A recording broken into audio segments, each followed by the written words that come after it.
What we're doing is demonstrating the assembly of a 15-gallon bottom repairable accumulator. What the technician is doing now is blowing out the shell with compressed air to make sure there's no dirt and debris. And he'll be doing a visual inspection.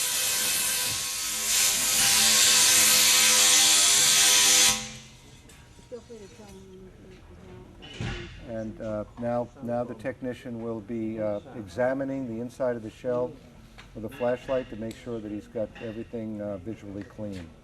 Once the inspection's made and he's comfortable with the fact that there's no debris or dirt, at this point the shell is dry, and we recommend that the technicians lubricate the inside of the shell with the working fluid of the hydraulic system. And in most cases, that'll be a high water-based fluid used for offshore equipment for surface and subsea operation. Now, the purpose of lubricating the inside of the shell is so when you pull the bladder through and then introduce the nitrogen, that the bladder expands to its natural form and slides down the shell, closing the poppet valve. What the technician is doing now is inserting what's called a bladder pull rod. And the bladder pull rod is connected to the top end, the gas end of the accumulator bladder, and that's the standard Schrader type valve.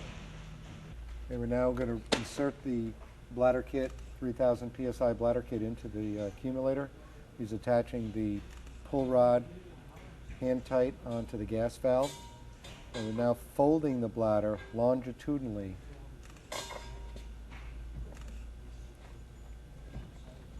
and evenly folding it and feeding as you fold and pushing it into the shell.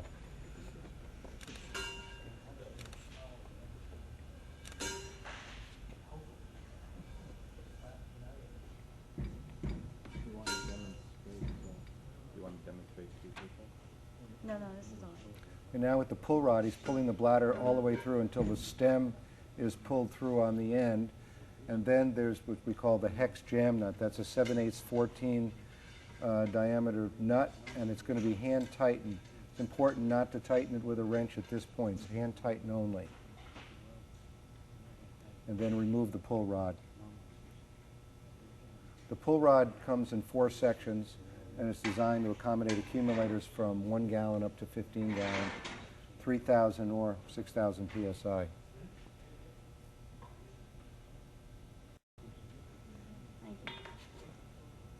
Now he's examining to make sure that the bladder's not twisted, that it's laying perfectly flat inside the shell. This is an important step to make sure that it's not twisted, because when you fill it with nitrogen gas, you want to make sure that when it expands in its proper shape. At this point, we're going to introduce the plug and poppet assembly, and that is put in and rested on the bottom of the shell. The next component that goes in is the anti-extrusion ring. That's a molded rubber ring that bends in half, and that is the main seal for the accumulator, a very important component of the accumulator. The plug and poppet assembly is then pulled through the anti-extrusion ring at this point. Now at this point is very, very important. There's a lot of technicians that will stop at this point and try to put the seals on. But without the high pressure gas in there, or 35 to 40 pounds of gas, frankly, it's very difficult to get the seals on without the plug and poppet going back into the shell. So at this point, the technician is going to introduce about 35 psi of dry nitrogen gas. The sequence of the seal is the metal washer, the O-ring, and then a backup ring, spacer, and then lock nut. Now we are attaching the hose from a nitrogen source, and it's highly recommended that a nitrogen gas regulator be used. You want to do this at a very slow rate, not to exceed 25 to 35 psi of pressure. Now the technician is holding the plug and poppet assembly in place so it's seated properly on the anti-extrusion ring. And a very, very important item is the actual poppet will come off its seat, and you can tell when the accumulator is filled, and at that point the gas can be stopped. It doesn't take long to fill it. But this is a step that a lot of technicians don't do, and it's a very, very important step for assembly purposes. It totally ensures that that plug and poppet is seated properly on the anti-extrusion ring. It also frees up the technician's hands so he can use both hands to put the seals in place. Without the gas inside the accumulator with the poppet tight, it's very difficult to hold the poppet and put the seals on. Now, prior to installing the seals, they should be lubricated with an acceptable seal lubricant, any type of lubricant. You can use some of the working fluid or an O-ring seal grease. He's almost there. You can see it tightening now. Now, if you look on the inside, you'll see the nut come off the seat on the inside of that. Now, what the technician has put in is the metal washer. The next item that's going to go on is the O-ring. Now, the tool that's used to put the O-ring in, it's actually quite basic. We take a standard flat screwdriver and round off the corner so you don't puncture the O-ring.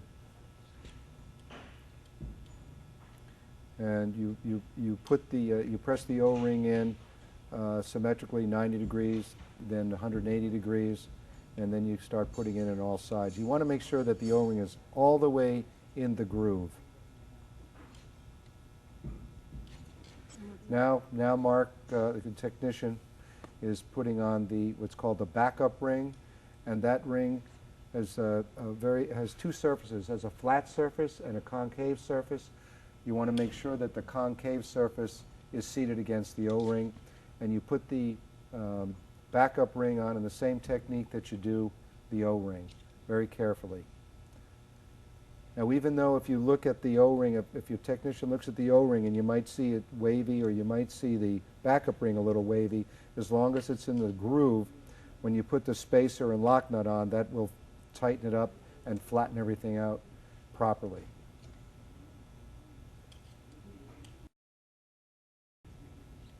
Now you can see that he's going to check all around to make sure that it's in the groove, and then the technician will slide on the spacer, and what the spacer does, it has another groove, a male groove on there that'll fit into the space above the backup ring. You can see it's nice and flush, and then the lock nut.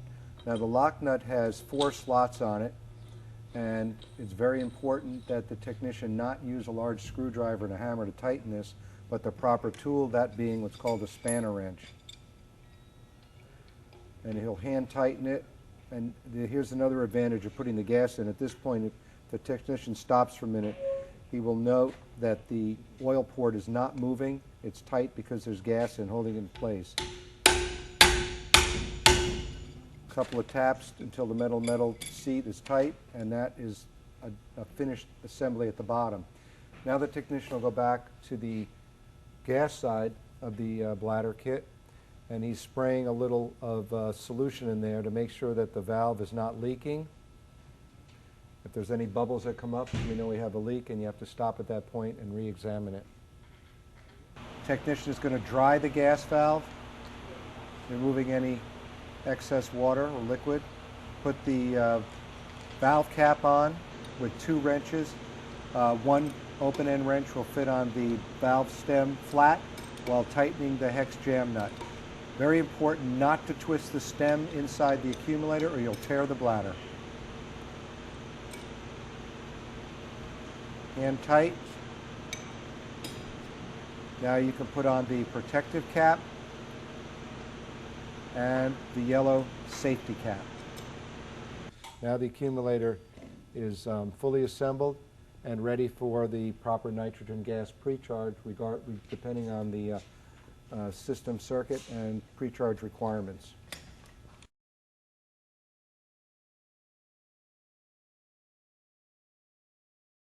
At this point, we're going to increase the pressure a little bit inside the accumulator by attaching the charging head assembly. And this is going to be done with the gas chuck hand tight. Once it's seated, you can rotate the whole assembly to tighten it, just like shown. Very good. Now, what you want to make sure that the bleed valve is closed.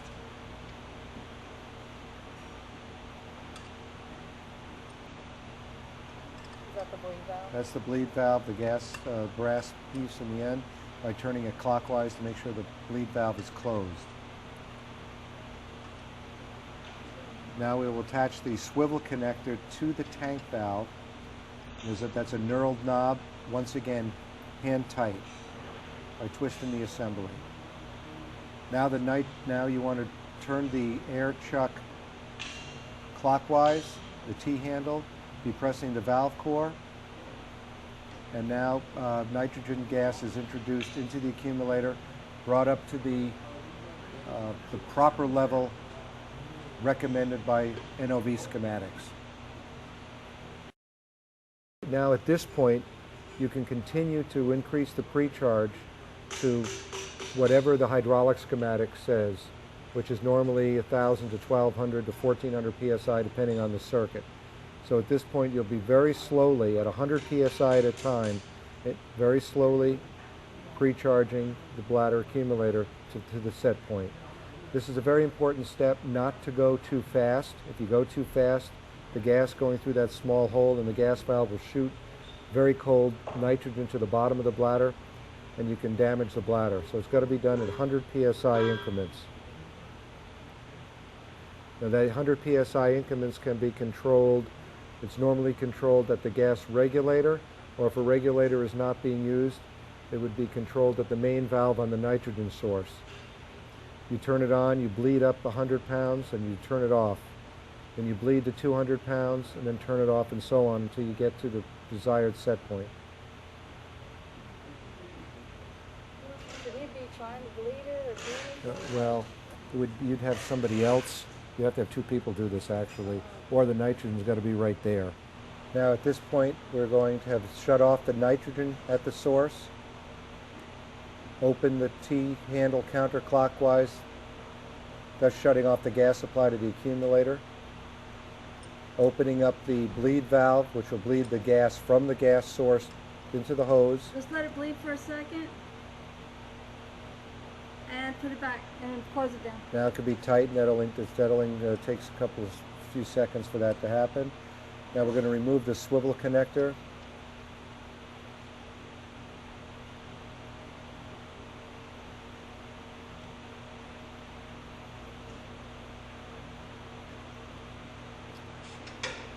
And remove the charging head assembly.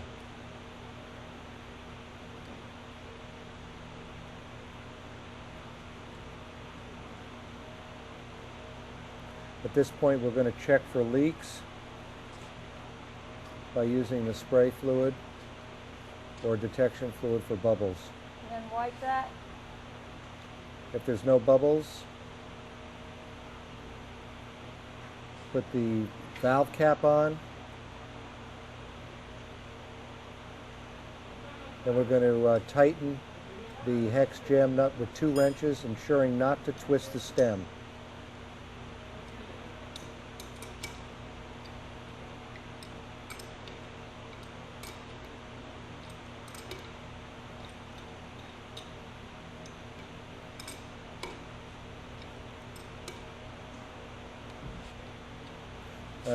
It must be noted that this procedure should only be done when there's 35 to 50 psi of gas in the accumulator.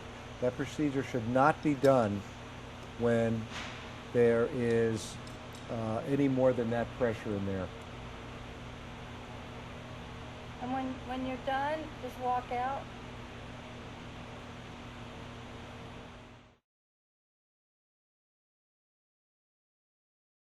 Okay, now that the oil port is centered, we're going to go back now, and for ease of assembly and for proper alignment of the oil port, we're going to introduce 25 to 35 pounds of nitrogen gas into the accumulator at a very slow rate.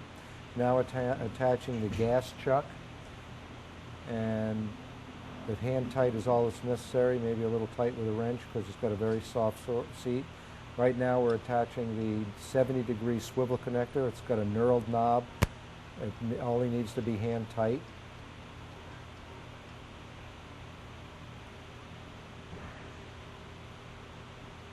Okay, he's turning the gas on right now by turning the T-handle on the gas chuck clockwise, which is depressing the valve core in the accumulator.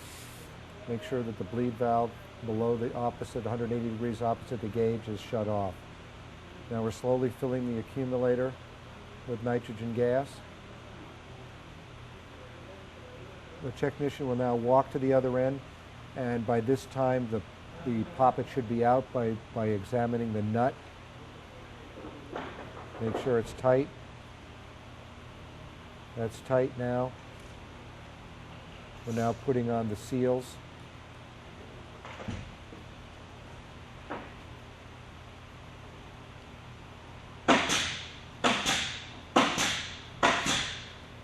At this juncture, you want to make sure that you don't exceed 35 to 40 psi of nitrogen gas.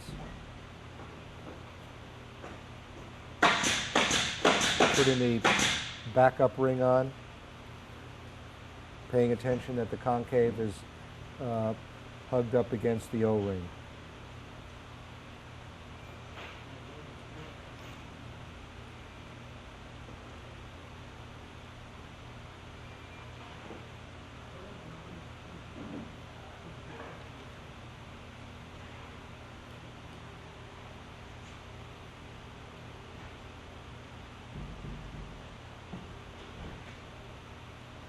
Now we're putting the spacer with the grooved end facing the accumulator, and then the outer lock nut,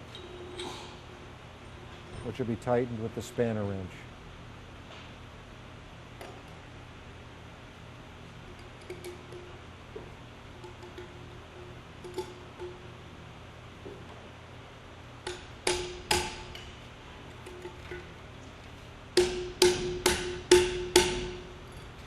And the oil port assembly is now fully tightened, and the technician will now go back to the opposite end and continue to pre-charge to the recommended nitrogen gas pre-charge level as stated in the NOV manuals.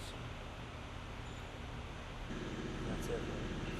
Now when the pre-charge gets up to the pressure, usually 1,000 or 1,200 psi on a 3,000 pound system, he's going to turn the tank, the valve counterclockwise. He's going to turn off the nitrogen source and then open the bleed valve. That will bleed the gas from the nitrogen source to the hose.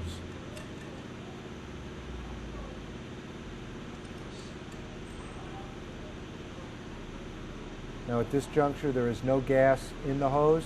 You can now remove the swivel connector.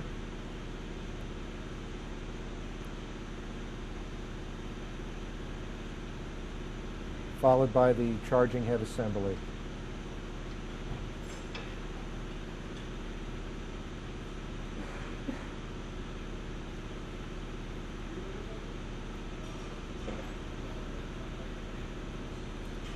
At this point, you want to squirt the special fluid on the gas valve, make sure it's not bubbling. This will identify if there is a leak. If there's no leak, you tighten the valve cap and then put the protective cap on. And now the accumulator is ready to be reinstalled in the system for service. Now I want to point out that those accumulators that come with the yellow protective caps, it's called a safety cap. That is a plastic cap with an O-ring that's designed to pop off if there's a leak in the gas valve that's more than 35 to 40 pounds. It'll pop off. It's a visual indicator saying that there's a problem with the gas valve.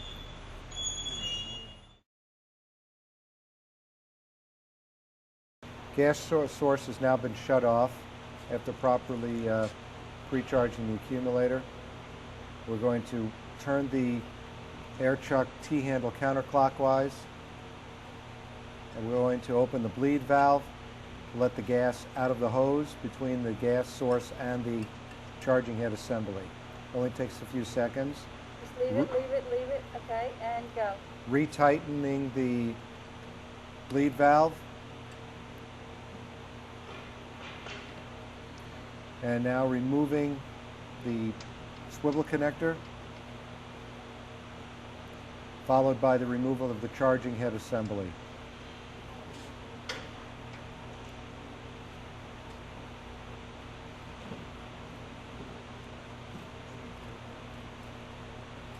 We're going to be spraying this gas valve to make sure there's no leaks by seeing visual bubbles. There are no visual bubbles. Technician is going to dry the gas valve, removing any excess water or liquid. Put the valve cap on. Now tightening the hex jam nut with 2 wrenches. One open end wrench will fit on the valve stem flat while tightening the hex jam nut. Very important not to twist the stem inside the accumulator or you'll tear the bladder. Hand tight. Now you can put on the protective cap and the yellow safety cap.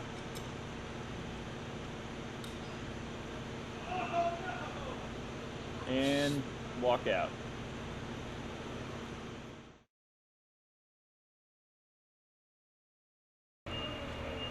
So lifting hook assembly is recommended for use on lifting the accumulator safely.